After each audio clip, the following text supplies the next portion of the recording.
नमस्कार, मी Neha. Deshonnati news bulletin मध्ये आपलं स्वागत आहे. जाणून घ्या आजच्या ठळक घडामोडी. अमरावती मध्यवर्ती कारागृहातील शेती पिकांना अवकाळी पावसाचा फटका. कारागृहातील कैद्यांना खुल्या बाजारातील कांदा खाण्याची वेळ येणार आहे.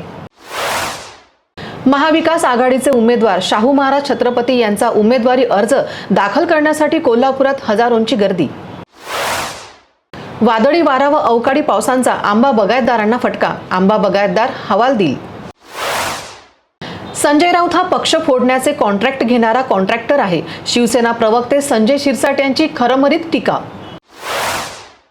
मला विजयाची पूर्णपणे खात्री आहे. कोल्हापूर लोकसभा मतदारसंघाचे काँग्रेस उमेदवार शाहू महाराज छत्रपती यांनी व्यक्त केला विश्वास.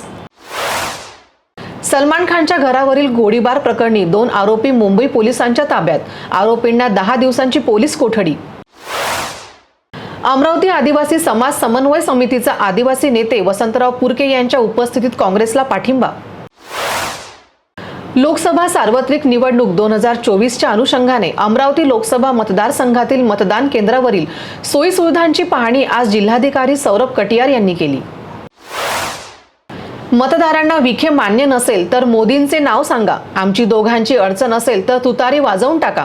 अहमदनगर दक्षिण भाजप लोकसभा उमेदवार संजय विखेंचे अजब वक्तव्य. छत्रपती संभाजीनगर शहरातील किराडपुरा श्रीराम मंदिर येथे दरवर्षी श्रीराम जन्मोत्सव मोठ्या उत्साहात साजरा करण्यात येणार आहे. यानिमित्त आज शांतता समितीची बैठक संपन्न. याचबरोबर हे बातमीपत्र संपलं. पुन्हा भेटूया नवीन घडामोडींसोबत. नमस्कार. ठळक घडामोडींसाठी देशोन्नती न्यूज चॅनलला सबस्क्राइब करा आणि बेल आयकॉन प्रेस करा. मुंबई, पुणे, नागपूर, मराठवाडा असो का विदर्भ, राजकीय, सामाजिक, शैक्षणिक क्षेत्र असो का क्रीडा, सर्वच घडामोडीचे विश्लेषण पाहायला विसरू नका. फक्त देशोन्नती न्यूजवर.